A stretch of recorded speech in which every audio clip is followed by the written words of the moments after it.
Bueno, muy buenas tardes, queridos amigos que te la cuenten. Aquí una vez más con una entrevista, esta vez con un casi compatriota, digo, pero al menos hispanoamericano.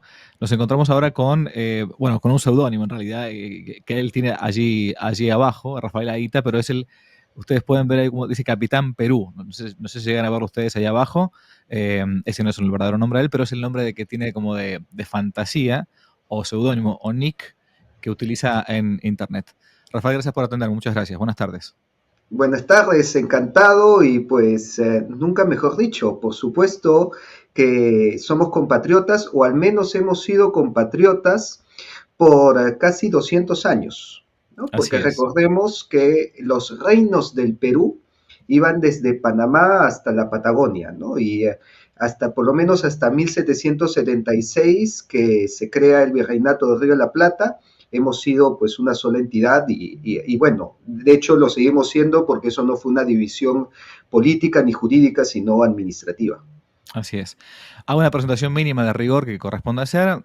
Rafael es ingeniero industrial, es magíster en estrategia, está estudiando un doctorado ahora en humanidades, es autor de algunos libros, Los Incas Hispanos, pa, Pachacútec, perdón, La Promesa del Sol, Cazando mitos en la historia del Perú, Isairi Tupac, el Inca de la Concordia. Además ha dado conferencias en España, en Japón, en Inglaterra y en algunos países de nuestra querida Hispanoamérica. ¿Por qué yo lo contacto a Rafael? Porque he visto algunos de sus videos en internet. Algunos me lo habían sugerido, como muchas veces pasa con mis entrevistas. Padre, ¿por qué no entrevista a tal persona? ¿Por qué no lo invita al canal a tal persona? Bueno, cuando yo veo que es una invitación, una propuesta recurrente de más de una persona, entonces comienzo a tomar un poco más de interés. Y porque, como le decía a Rafael fuera de cámara, el tema que ahora vamos a tocar es un tema que yo nunca había tocado en mi canal.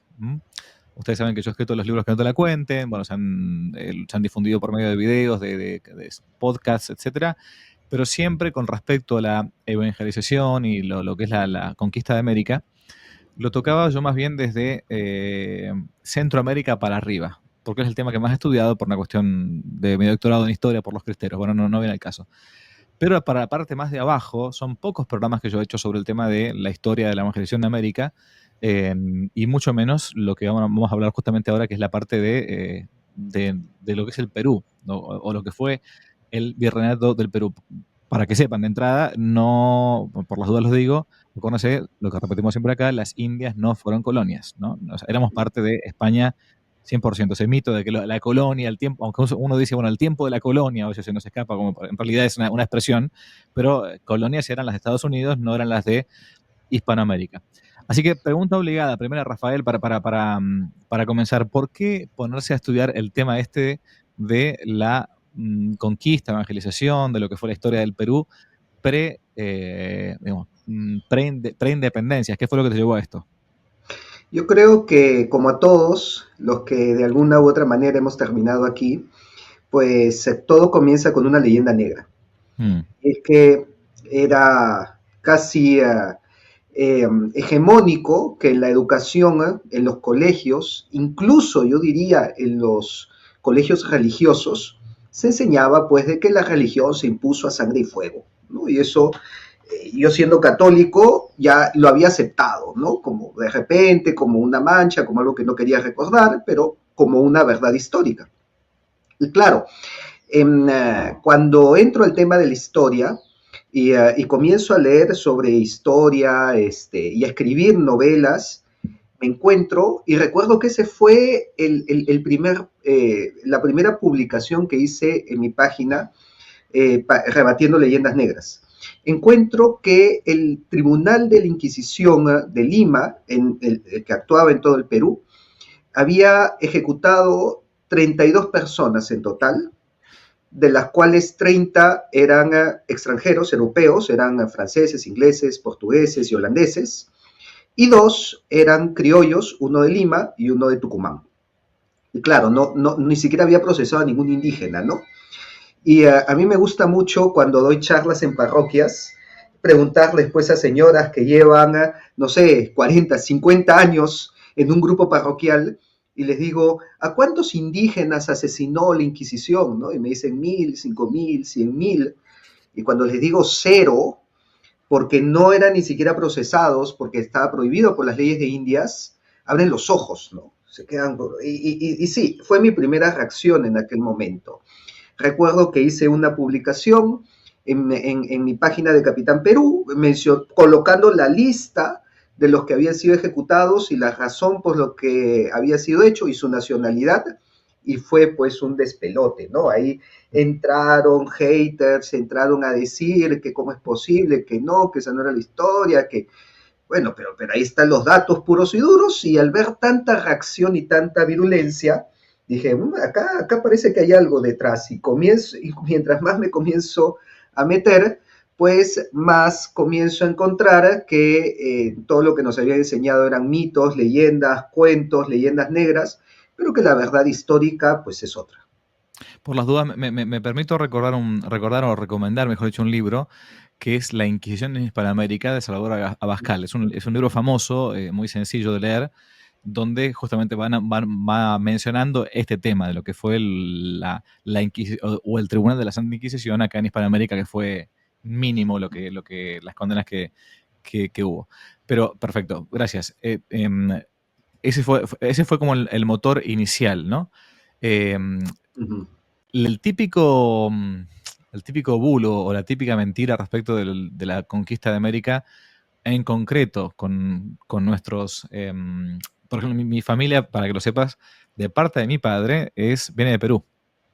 Mi padre, de hecho, es moreno. oh, Claro, mi mamá, mira, mamá italiana, mamá de familia italiana, mi padre, apellido Olivera, los Olivera vinieron de Perú hace ya por lo menos ciento y pico de años, por eso mi padre es más bien moreno, ¿no? Entonces, el típico mito es decir, los españoles mataron a todos los indígenas, ¿no? Bueno, ujú. eso lo has escuchado seguramente muchas veces. Yo puedo responderlo en la parte, si queremos, del norte, de centro-norte de América. ¿Cómo es la respuesta respecto de el famoso mito de la matanza de todos los indígenas en tiempo de los incas? Bueno, eso se desmiente saliendo a la calle, ¿no? Como bien lo has dicho, mirando los rostros y por lo menos pues en el Perú, aunque también podría decir lo mismo, ¿no? De Ecuador, Bolivia y los demás países, sales a la puerta y no te encuentras con una realidad como la ves en Australia, en Nueva Mm. Zelanda o ni siquiera en Estados Unidos o Canadá, ¿no? Aquí vas a encontrar personas de todos los colores de piel, vas a encontrar el mestizaje vivo o como decía Víctor Andrés Belaunde, la síntesis viva Mm. en el Perú, ¿no? Entonces es esta unión que la vemos en nuestros rostros, ¿no?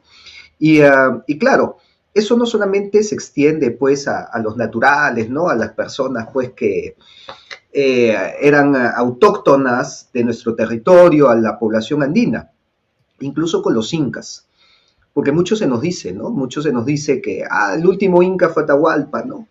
Atahualpa fue asesinado por Pizarro y se acabó la estirpe de los incas.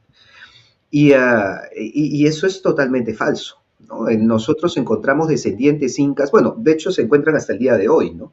Pero en especial durante el virreinato tenemos descendientes incas que eran nobles y que tenían escudos de armas que les daba la corona de Castilla y eran aliados del rey y eran católicos. Eso es lo más increíble.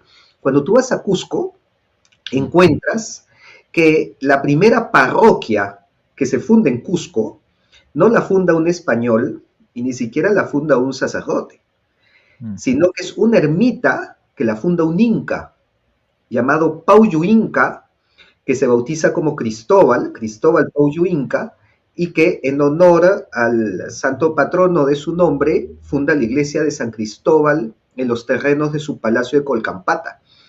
Y es que ahí te encuentras que los primeros en convertirse en el Cusco fue la élite incaica.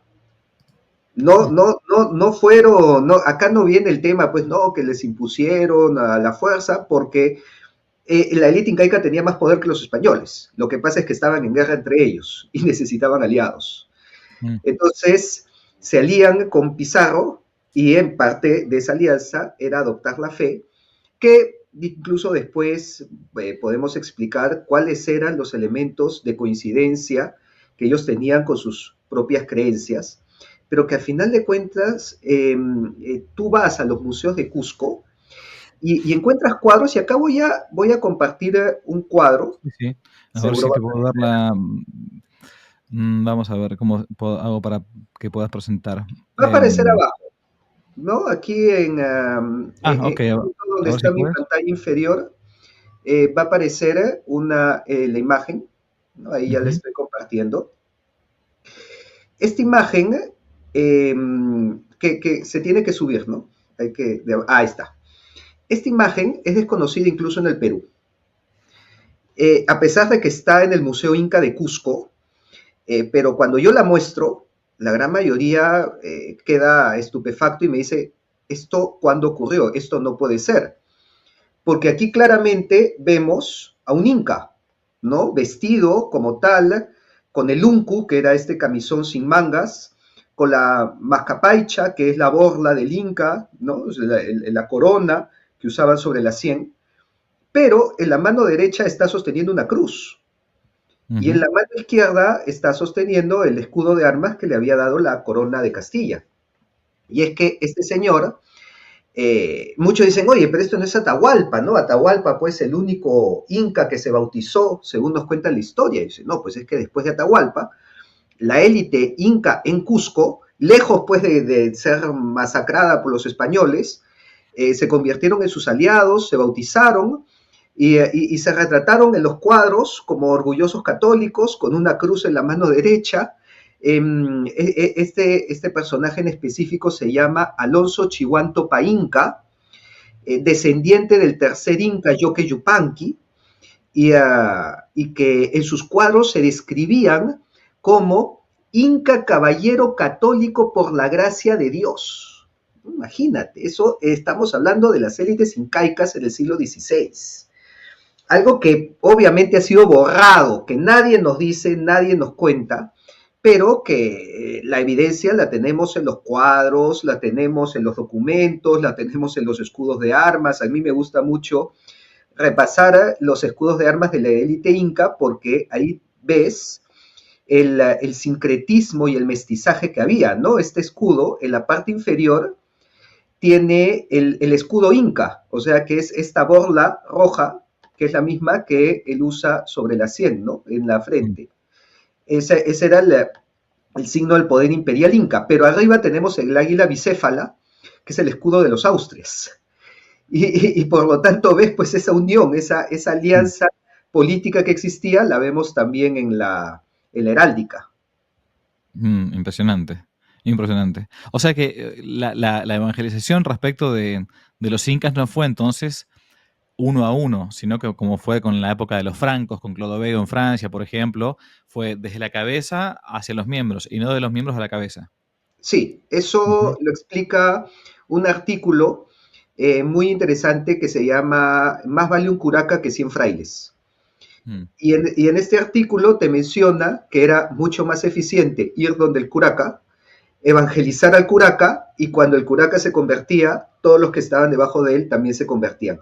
Un poco también como en la época de Cornelio, ¿no? Que se bautizaba él y toda su casa.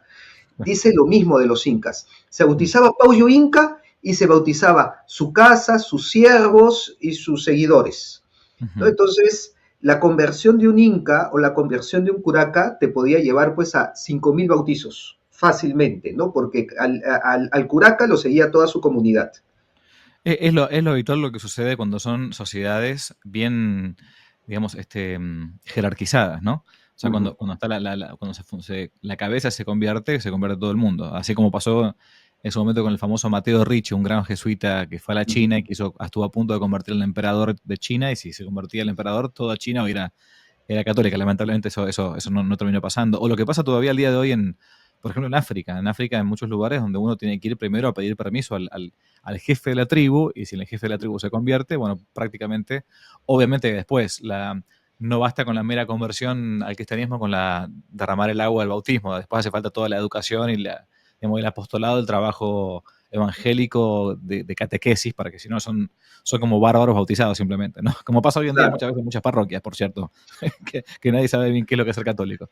Bueno, más o incluso en menos. nuestras ciudades. Sí, absolutamente Sí. de acuerdo. Eh, entonces, una cosa que me interesaba es, o sea, que plantear, primero, que no fue la evangelización, o mejor dicho, el bautismo por la fuerza, eso claramente fue así, de la cabeza hacia los miembros poco a poco. Segunda cosa, muy parecido a lo que pasó en México, cuando, porque por alianzas terminan convirtiéndose algunos o haciéndose cercanos al conquistador, como en este caso Pizarro en el Perú, ¿no?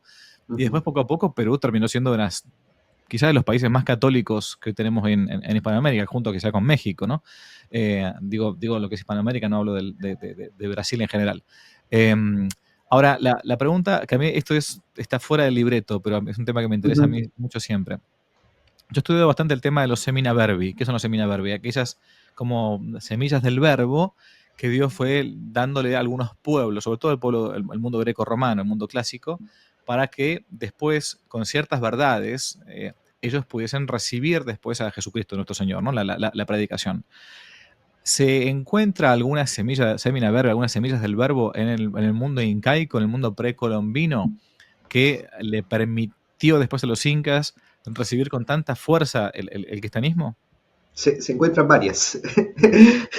El caso de los incas es interesantísimo porque incluso los mismos cronistas, no solamente los cronistas españoles, cronistas mestizos o descendientes incas, como el Inca Garcilaso la Vega, como Felipe Huamampoma de Ayala, como Juan de Santa Cruz Pachacuti, mencionan que pareciera que el Perú está viviendo una segunda evangelización. El caso del Inca Garcilaso dice, los incas prepararon la llegada del cristianismo al Perú como lo había hecho la Roma pagana en su época, por precisamente estas semillas del verbo que ya se encontraban y que de alguna manera, a través de la razón, las élites incas habían llegado de manera imperfecta, pero habían llegado, ¿no? Y esto no se entiende bien incluso el día de hoy cuando nos dicen, pero los incas adoraban al sol. O incluso dicen, pero los incas adoraban a la Pachamama. Y no. De repente en un inicio sí. Pero esto cambia con el gran reformador que fue el Inca Pachacútec. Pachacútec, de hecho, él tiene una visión cuando Cusco está siendo atacada, se le aparece el sol y le dice, regresa a Cusco que yo te voy a dar la victoria. Y Pachacútec, en base a esto, cuando obtiene la victoria, hace una imagen del sol, que era una estatua de oro del tamaño de un niño de 10 años, imaginemos, vestido de inca, porque se le había aparecido con todos los signos imperiales, pero que era desmontable. O sea, la estatua no era una sola pieza, sino que se abría por la mitad y por dentro era hueca. ¿Por qué? Porque en su interior colocaban las cenizas de los corazones de los gobernantes, de los incas. Entonces, sabemos que los incas eran momificados y el primer proceso de una momificación era extraer el corazón y las vísceras. El corazón lo quemaban y las cenizas la colocaban en el interior de esta estatua y luego le ponían una lámina de oro encima donde venían las cenizas del siguiente inca y así sucesivamente. Y esto ocupaba pues el lugar primordial del Templo del Sol, ¿no? El más importante. Pero para ellos no era solamente una estatua del sol, era el corazón de los incas que estaban en el interior del sol, lo cual hace mucha resonancia con la comunión de los santos y que también los cristianos entramos en común unión con Dios, ¿no? Entonces, ya desde acá comenzamos a ver algunos signos que el mismo Pachacútec se dio cuenta, porque las crónicas nos dicen que Pachacútec hace una especie de cónclave con los sacerdotes del Templo del Sol y les dice una frase, ¿no? Quien manda no obedece. Le dice, si el Sol es una deidad suprema, entonces ¿por qué obedece siempre siguiendo el mismo recorrido, ¿no? ¿Y por qué se oculta de noche? ¿Y por qué en invierno tiene menos fuerza? Claro. Y los sacerdotes no supieron qué contestarles, le dice, yo les voy a dar la respuesta. Porque hay un sol por encima del sol. Wow. Lo que se llama el Intip Intin, ¿no? Para los incas el sol era el Inti. El sol de soles era el Intip Intin, ¿no? Y les dice, lo que nosotros vemos solamente es como una máscara de un ser superior que hay más arriba, que lo llama Inti Binti, el sol de soles, y que lo expresa el cronista Juan de Santa Cruz Pachacutic en un dibujo que él hace en su crónica, que también lo voy a compartir acá porque esto es muy ilustrador y esto nos cambia también mucho la idea, ¿no? Las ideas que nosotros tenemos sobre las creencias incaicas.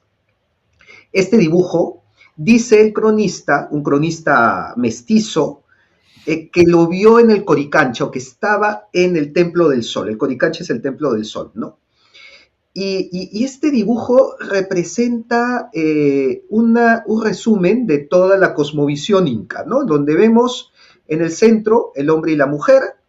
Y aquí nos vamos a fijar que la famosa Pachamama, que tanto se habla de la Pachamama, del culto, la Pachamama está al nivel del hombre y la mujer, está al mismo nivel de la Mamacocha, que es el agua, o el lago, o el mar, lo usaban indistintamente para una masa grande de agua. Está al mismo nivel del árbol, incluso está por debajo del arco iris y del rayo, y bueno, de la nube, del verano, del invierno. O sea, era una fuerza natural más. Cuando tú ves este dibujo de una cosmovisión, a mí se me hace clarísimo que el tema de la Pachamama el día de hoy es una cuestión más de la nueva era, que lo tratan de extrapolar con Gaia y la Madre Tierra, que algo propio de los incas. Porque la Pachamama para ellos era igual que la mamacocha, ¿no? Que el agua, que el río, que el árbol y que el rayo. Y más bien, por encima de ellos, encontramos Intiquilla, ¿no? El sol y la luna. Pero no ocupan el lugar central. El lugar central es un óvalo, ¿no? Que no tiene ni principio ni final, y que el cronista llama Viracocha Pachayachachi Unanchan Pachacamajpa Inti Pinti, ¿no? Acá vemos el nombre que había dicho, sol de soles o sol por encima del sol, Tiximuyucamac. O sea, toda una serie de nombres en quechua que conforme yo los voy traduciendo nos vamos a dar cuenta de a qué es lo que se refiere.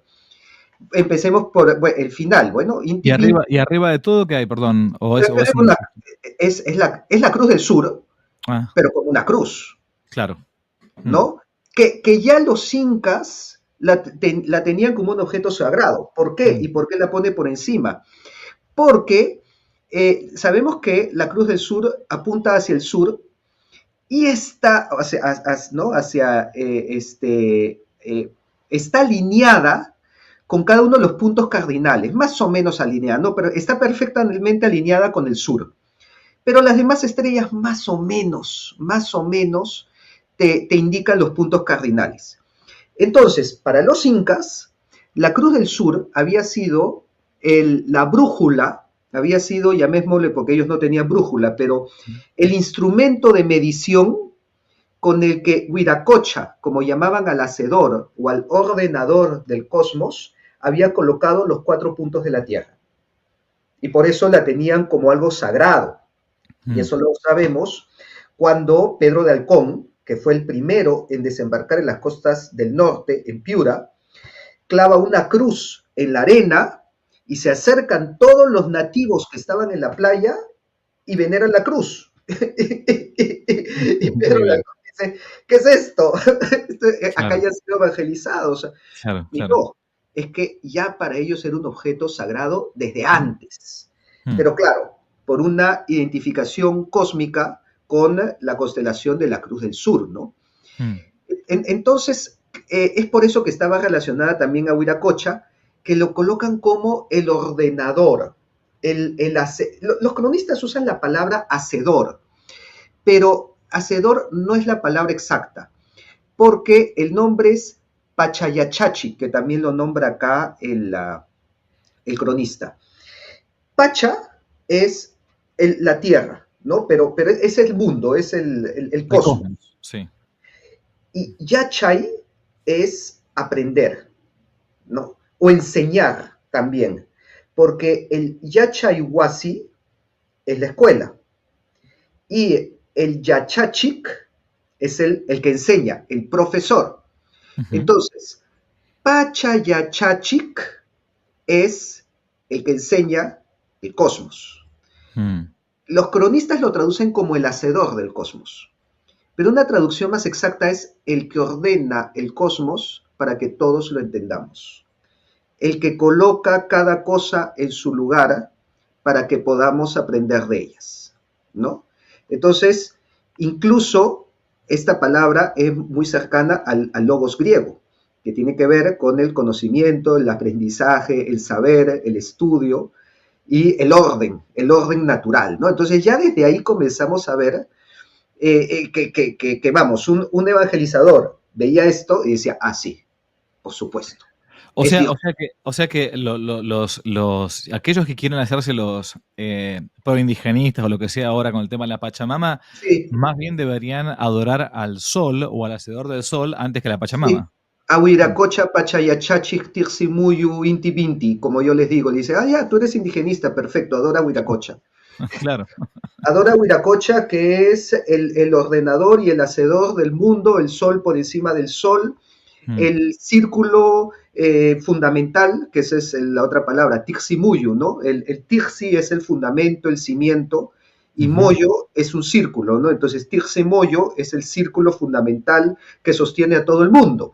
Ya, ok, perfecto, excelente, adóralo. Mm. ¿Tú quieres ser indigenista? Muy bien, ahí está lo que creían los incas. Esto es lo que Claro. tienes Mira, que creer tal y cual. estamos totalmente de acuerdo. Mm. Mira. Ah, Ahora, sí. acá también hay un detalle, Ujú. y es que esto es aprovechado por los evangelizadores, Ujú. pero especialmente en el tema del sol. ¿Por qué? Y esto lo encontré en una bula de Paulo IV, en donde escribe, ¿no? Que los indígenas que adoran al sol reduzcan los días de culto en favor de la adoración del verdadero sol que es Jesucristo. Wow. ¿No? Entonces, el evangelizador, bueno, y obviamente ya teniendo el apoyo del Papa, Mm. venía y le decía, tú conoces al sol y de alguna manera sabes que hay un sol por encima del sol. Él es Jesucristo, que es la luz del mundo, ¿no? Dios de Dios, luz de luz, Ujú.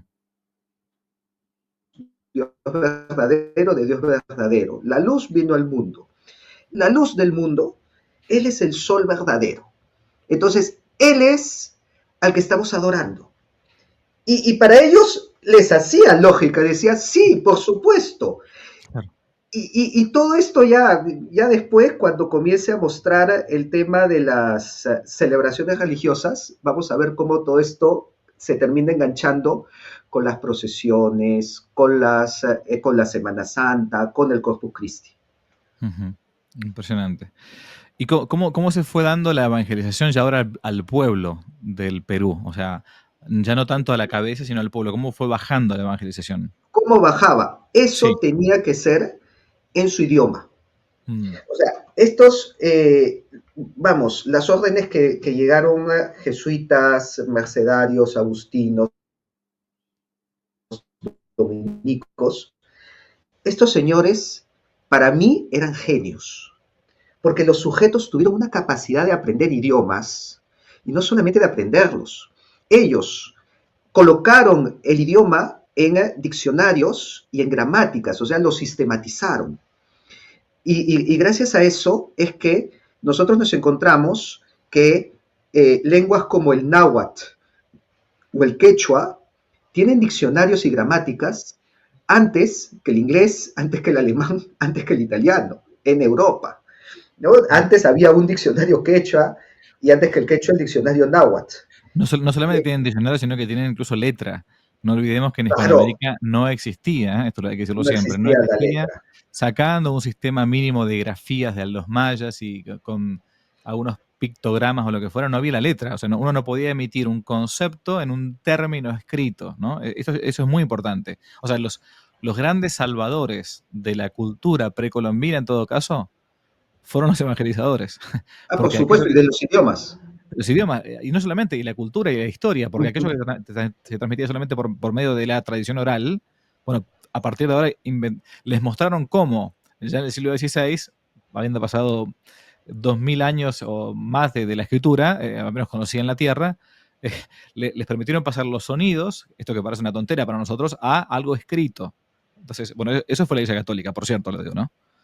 Claro, sí, por supuesto. Y eso lo podemos ver clarísimo en estos documentos y en las iglesias. Las iglesias tienen tesoros que yo siempre recomiendo ir y buscarlos, ¿no? En Cusco, bueno, a 2 horas de Cusco, en un pueblo que se llama San Pedro de Andahuaylillas, hay una iglesia hermosa, la llaman la Capilla Sixtina de América, es una joya tanto de la arquitectura como de la riqueza que tiene y también cultural. Y para entrar a la pila bautismal hay un arco. Y este arco, que lo voy a compartir ahora, se llama el arco pentalingüe. ¿Por qué? Porque la fórmula bautismal se encuentra en 5 idiomas, ¿no? Acá arriba la vemos en latín, luego abajo está en castellano, pero debajo está en quechua, más abajo está en aymara, y en las columnas, que ya están más blancas y no se ve, pero si se acerca, si se lee, está en puquina, que puquina era lo que algunos llaman la lengua secreta de los incas, porque era el idioma que los incas usaban solo entre ellos. Y es una lengua extinta el día de hoy, ¿no? Pero el párroco que se llamaba Pérez de Bocanegra quería colocar la fórmula bautismal en el idioma de cada uno de los naturales, porque quería que se bauticen escuchando su propio idioma, ¿no? Entonces estamos hablando de 3 lenguas. Y no solamente en el momento del bautizo. En esta misma parroquia se compone la primera polifonía del continente americano. Impresionante. Y que se escribe en quechua. Wow. Y que es un himno a la Virgen María que se llama el Hanaj Pacha Kusikuinin y que se traduce como la alegría del cielo. Y que es bellísimo, hasta el día de hoy se toca en Cusco, en fiestas especiales en la Catedral de Lima, y estamos hablando de un pueblo de Cusco en donde se hace la primera polifonía de América, y no se hace en español, se hace en quechua. Y es que querían que sean evangelizados, querían que escuchen el evangelio en su propio idioma, porque esto era lo que rompía las barreras, ¿no? Entonces esto era lo que les permitía la atención, captar la atención. Ahora, no fue un proceso fácil. De hecho, fue muchísimo más complicado que con la élite. La élite sí fueron los primeros en concatenar todas las ideas y decir, aquí es. El pueblo no, porque el pueblo no tenía la formación de la élite. Entonces el pueblo creía en cuestiones más tangibles. Y es por eso que sí es verdad que existió mucho sincretismo, ¿no? Entonces, claro, antes sacaban a la momia del antepasado en procesión. Pero le dijeron, no, que no puedes sacar un muerto. Ok, colocaron un santo. Pero al pelo del santo le colocaban pelo natural, que era de la momia del muerto. Del muerto, claro. Entonces, para ellos era como que él es mi antepasado, es mi ancestro, ¿no? Y unían creencias y encontrábamos ese traslape que de repente lo encontramos hasta el día de hoy, pero que al mismo tiempo ha hecho que en el interior de los Andes, pues el tema de las procesiones y las fiestas patronales no lo ha podido quitar el modernismo, o sea, eso es masivo. Y si el día de hoy vamos a la fiesta del Corpus Christi en el Cusco, es una cuestión impresionante, es algo que tal vez sea de las más grandes del mundo, porque salen en procesión 15 santos, cada uno representando a uno de los barrios de Cusco, y todos son llevados a la iglesia de San Pedro, donde los espera San Pedro con la Virgen María. Y cada barrio desfila delante de ambos porque el santo le tiene que rendir cuentas a la Virgen y a San Pedro de cómo se han portado en ese año. Y luego que hacen todo eso, se juntan a buscar a Jesucristo en la Plaza Mayor, en donde está dando el Corpus Christi, está saliendo en procesión y todos los santos llegan detrás a acompañar, ¿no? Una cuestión maravillosa, es masiva, es increíble. Y eso es algo que hasta el día de hoy, acabo yo de estar hace un par de años en el Corpus Christi y es totalmente impresionante. ¿Cómo hacían los españoles? Porque una cosa también a ver, el misionero intenta mantener o rescatar todo lo humano de una cultura incluso distinta, ¿no?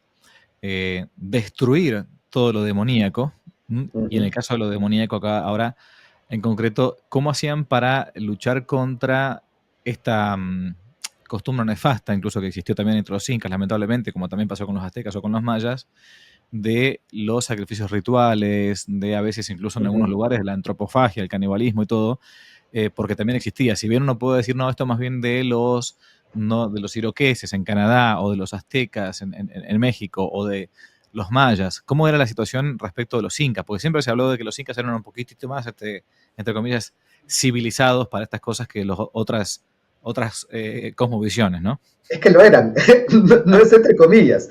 Los incas tenían un pensamiento más sofisticado. Y el caso clarísimo es el canibalismo, porque sacrificios humanos sí hemos encontrado. Pero el caso del canibalismo a los incas les horrorizaba.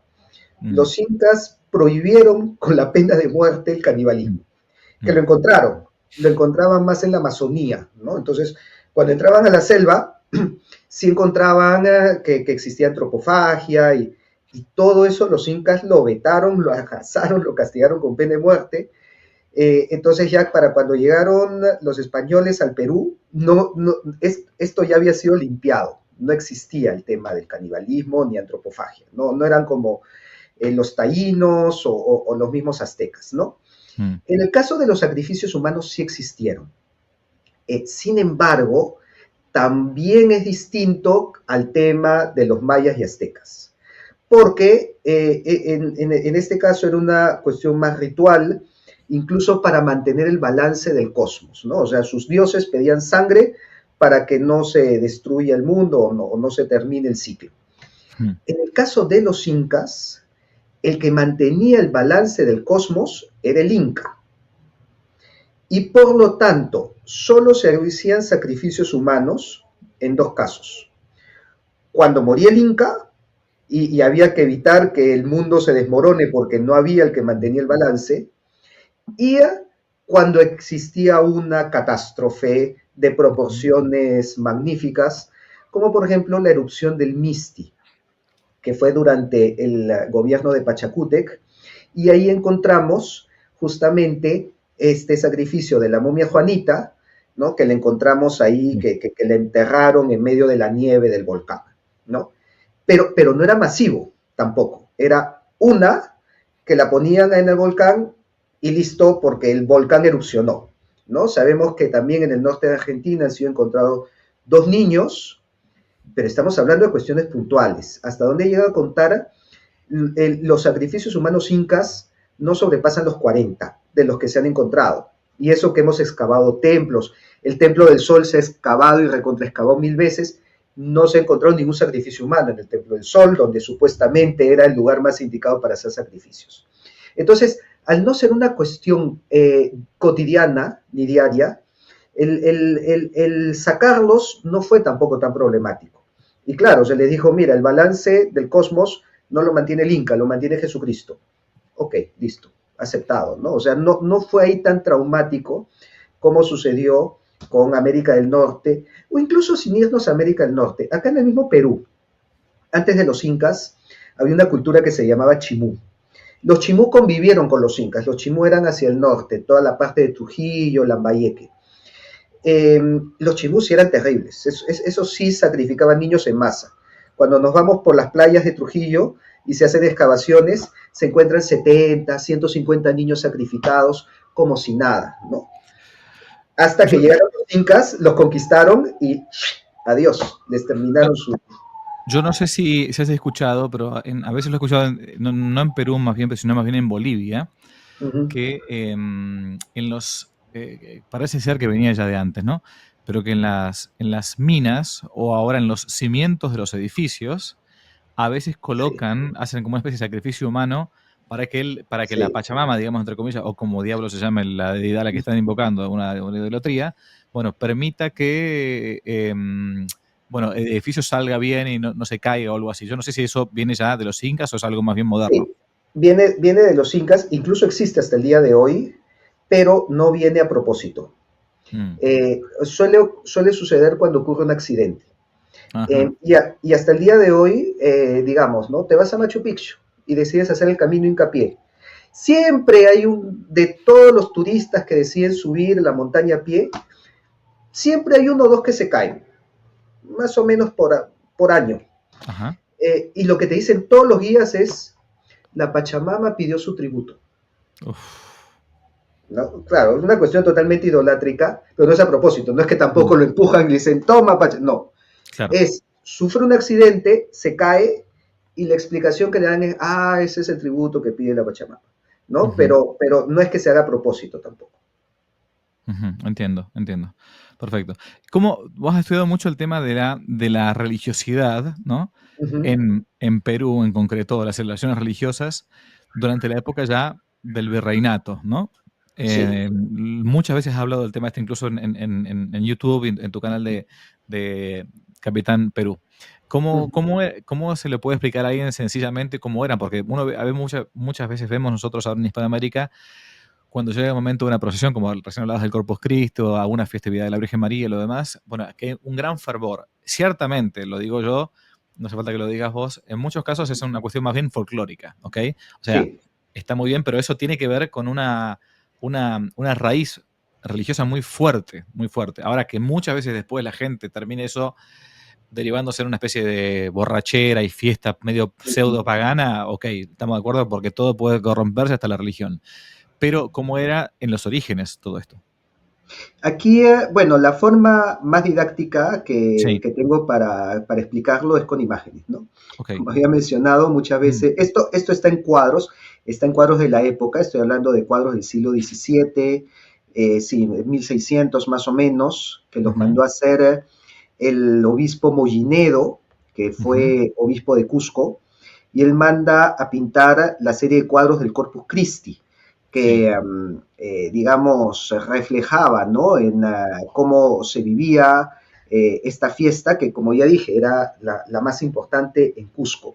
mm, Y por eso a continuación voy a compartir algunas imágenes, ¿no? De lo que expresan estos cuadros y cómo digamos, estas coincidencias ayudaron a que la religión sea aceptada, y no solamente aceptada, ya lo dije, fueron los principales impulsadores, los que construyeron las parroquias y los que impulsaron la fe en los Andes fueron los mismos incas y curacas, ¿no? sí, Hay una imagen, por ejemplo, hay varias interesantes. Acá estoy compartiendo una ujú, de una fiesta del Corpus Christi en Cusco, en donde vemos precisamente la procesión que está entrando a la catedral ujú, y que está siendo flanqueada por los santos, ¿no? Acá vemos por lo menos 4 de ellos. Uno de ellos es San Cristóbal, creo que la otra es la Virgen de Belén, que acompaña la procesión.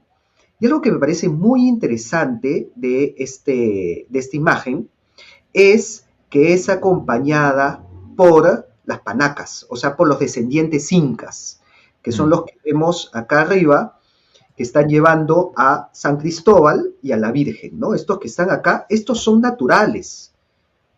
mm, El que lleva la bandera roja es inca, porque siempre la llevaba el alférez del inca, y porque era el estandarte del rey.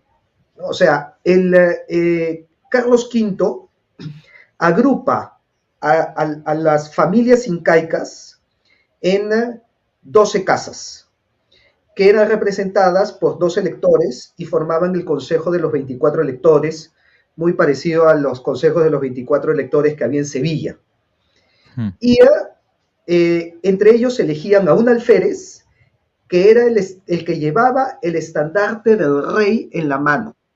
Hmm. Y por lo tanto hablaba a nombre del rey y tenía todas las prerrogativas de un noble. Se llamaba el alférez real del Inca. Y más abajo vemos otro grupo de naturales vestidos, ¿no?, con sus plumajes y sus insignias características, pero que llevaban lanzas. Ellos Hmm. eran los cañaris. Los cañaris eran el cuerpo de seguridad en la procesión. Y lo más interesante es que están llevando una bandera que lleva un aspa de Borgoña. Ja, La cruz de San Andrés, solamente que es la ajedrezada, como usaban las milicias y los tercios en España. sí. Y yo siempre muestro esta imagen cada vez que me dicen que el aspa de Borgoña es racista contra los indígenas, ¿no? Y decían, sí, mira quién llevaba el aspa de Borgoña. Y a ver, dime que esto es una cuestión racial o de discriminación contra los indígenas, ¿no? Hmm. Esto, pues, es clarísimo desde los inicios. Luego hay otra que me gusta más todavía, ¿no? ¿Por qué? Porque es una procesión también del Corpus, ¿no? Aquí la estoy mostrando, donde se encuentra el alférez real del Inca también, ¿eh? Y donde vemos que la procesión es una procesión del Corpus Christi, es totalmente cosmopolita, ¿no? O sea, nosotros vemos los rostros del público Sí.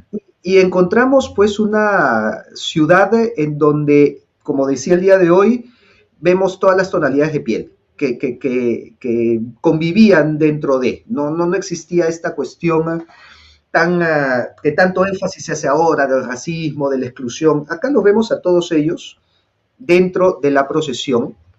Están llevando, ¿no?, la custodia, pero vemos que la custodia está siendo atacada por un moro Ajá, sí. y es defendida por Hmm. Carlos II, Ah, ¿no? sí, sí. Entonces muestra al rey de España con espada en la mano defendiendo la Eucaristía del moro. Ja, Y justo debajo, ahora, claro, a ver, acá voy a retomar lo que había dicho sobre el tema de las creencias incaicas del sol hmm. de soles, del sol por encima del sol. Y ponte los zapatos de un descendiente inca del siglo XVI que venía con todo eso en la cabeza Hmm. y que veía que sacaban en procesión a la Eucaristía en la custodia con forma de sol como la vemos acá. Y él preguntaba, ¿qué es eso? Y le decían, ahí está Dios. Hmm. Entonces, él le dice, sí, ok, sí, por supuesto, es lo que yo creo también, ¿no? ¿Y quién es? Es Jesucristo, que es el sol que nos nace de lo alto, como dice el cántico de Zacarías. Hmm. Entonces, los descendientes incas encontraron una plena lógica en esto. Y lo retratan, a mí me parece de manera maravillosa, porque en la procesión está el alférez del Inca, otra vez con la bandera roja, que era la bandera de la conquista, la bandera del rey, pero no lleva la corona del Inca sobre la sien, la corona que ya habíamos visto en el cuadro anterior que llevaba Alonso Chihuantopa Inca, esa borla de color rojo. Sí. La corona está en una almohadilla que la lleva un ciervo en sus manos. Y justo el autor la coloca debajo de la Eucaristía. Y por lo tanto es el Inca colocando la corona, su Hmm. corona, a los pies de Cristo Eucaristía. Impresionante.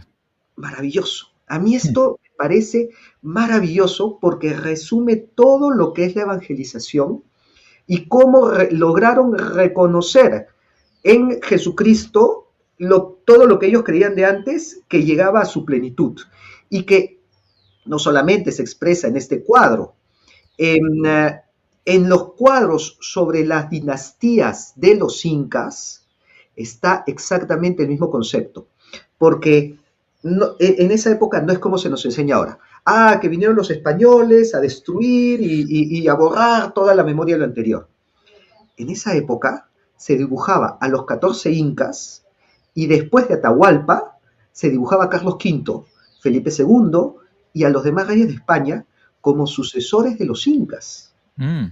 Una cosa que también nos rompe con todo lo que nos han enseñado, porque a mí también me enseñaron, no, pero que los españoles borraron todo lo anterior. A ver, vamos, si hubieran querido borrar todo lo anterior, no van a dibujar a los reyes después de los incas. Un detalle que quiero marcar, porque capaz que Ujú, quizás lo conocen. Después de bueno, hubo primero una autonomía cuando fue el tema de España, ¿no? Lamentablemente Fernando VII estaba detenido, la historia la conocen, yo acá en el canal de que no te la cuenten ya he hablado sobre el tema menos de la autonomía y la independencia de Argentina, que primero tiene una total y legítima iniciativa, Fernando VII detenido, José Bonaparte gobernando en España, el hermano Napoleón Bonaparte, las Cortes de Cádiz, bueno, el Consejo de Regencia, toda la historia, y la autoridad recae sobre los cabildos. Entonces se da primero la autonomía, a menos en el caso argentino, y después la independencia. Y después todo se ujú, desmadra con el tema de las independencias liberales, ¿ok?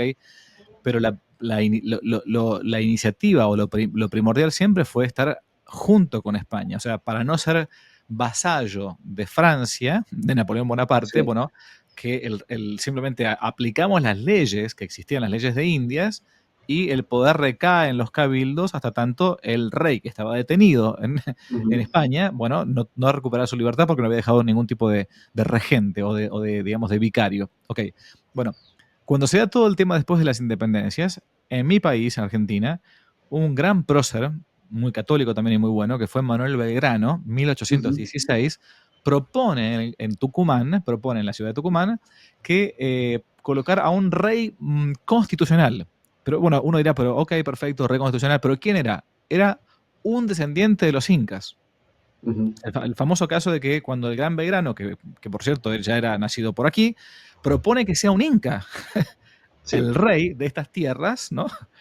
Digo, a tal punto era esto de que había esa, porque eso fue Hispanoamérica, fue un crisol de razas que como éramos católicos, ¿no? Y los que nos evangelizaban también, nos conquistaban también, bueno, buscaban eso justamente, que nos mezclásemos. Por eso se propone un rey inca para Hispanoamérica, es increíble esto. Mm. Y de hecho, por esas épocas también, que se propone el sol de mayo en las banderas de Argentina, que ahora también es de Uruguay. Quien hace el diseño es Rivera Tupac Amaru, que era un cusqueño, que era platero, que había huido de Cusco por la rebelión de Tupac Amaru y por el apellido tenía que salir si no le daban vuelta. Llega al Río de la Plata, se convierte, bueno, era platero, los cusqueños hacían un arte en plata Sí. finísimo, y como tal le pidieron hacer el diseño y él utiliza el diseño del sol, que si te das cuenta es muy parecido al de Santa Cruz Pachacuti que muestra en el mural, ¿no? El Mm. sol con un rostro. Entonces, la relación es tremenda, es increíble.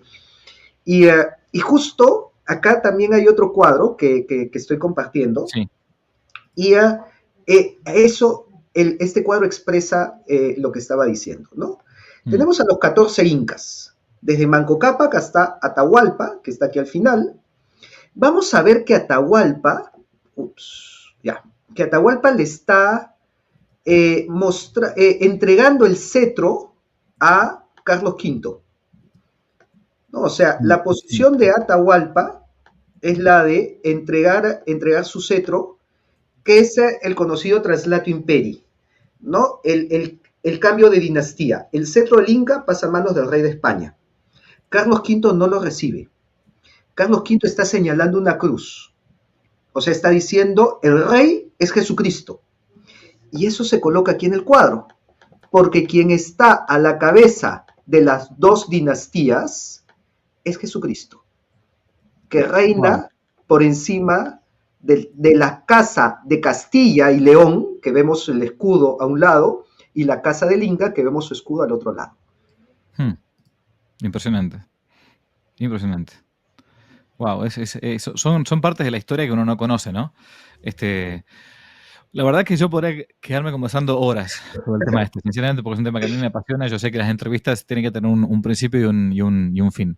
¿Cómo puede hacer la gente si le interesa el tema? Sobre todo, te has enfocado mucho en la historia de Hispanoamérica, ciertamente, pero de tu Perú natal, digamos, ¿no? Lo Uh más -huh. propio de cada uno es el amor, como decía el padre Castellani, ¿no? Amar la patria es el amor primero y es el postrero amor después de Dios. Y si es crucificado y verdadero, ya son un solo amor, ya no son dos. Lo primero es la patria donde Dios nos ha plantado, ¿no? ¿Cómo puede hacer la gente si quiere seguirte? ¿Dónde puede ir? Así es, por supuesto, los invito a mis canales de Capitán Perú, me van a encontrar como Capitán Perú en Facebook, en YouTube también, en Instagram estoy como Capitán Peruano y en TikTok como Capitán-Perú. Ahí coloco videos, tengo entrevistas con historiadores, tengo entrevistas con los descendientes incas actuales que nos cuentan, porque no he contado el final de esta historia, solamente el resumen, porque muchos me dicen, oye, pero si los incas tuvieron nobleza, títulos nobiliarios y todas estas joyerías y privilegios que estamos hablando, ¿por qué no los conocemos el día de hoy? ¿Qué pasó con ellos? Y en 1825 Simón Bolívar les quita todo y les expropia sus tierras y los deja en el anonimato. Tengo una entrevista con una familia de descendientes incas que me dicen que ellos tienen los papeles de cómo su familia le hizo un juicio a Bolívar por quitarles todo a los descendientes incas. O sea, cosas así muy reveladoras, bueno, sobre la hispanidad y sobre la unión de lo hispano con lo andino. Por si acaso, cuando nos digan de que los enemigos de los españoles fueron los incas, eso es leyenda negra. Los primeros en convertirse y los más leales aliados al rey, incluso durante los procesos de independencia, los que peleaban a favor del rey, eran los descendientes incas, eran las panacas. El sur del Perú fue realista hasta 1824 e incluso después, porque hubo un general indígena del Ejército Real del Perú, Antonio Huachaca, que hizo su bastión realista en Ayacucho hasta 1836, más o menos. Estamos hablando 10 años después de Ayacucho, él seguía pagándole tributo al rey de España. Entonces, esas son cosas que nos rompen la cabeza, ¿no? Porque decimos, no, pero si los españoles fueron racistas, vinieron a discriminar. Y encontramos que los naturales eran los mayores aliados y los más grandes realistas hasta el final. Así que esas cosas que no nos cuentan ahí en mi canal de Capitán Perú. Así es. Bueno, esto ha sido conversando con Rafael Aita, Capitán Perú, acerca de la evangelización, sobre todo de su Perú natal. Dios los bendiga mucho, hasta la próxima y que no te la cuenten. Si les gustó el video, aparte de suscribirse, activar la campanita y comentar, en la descripción de este video se van a encontrar con el link de la plataforma Patreon, un modo concreto de apoyar este apostolado que intenta hacer una contrarrevolución cultural y espiritual. Dios los bendiga y que no te la cuenten.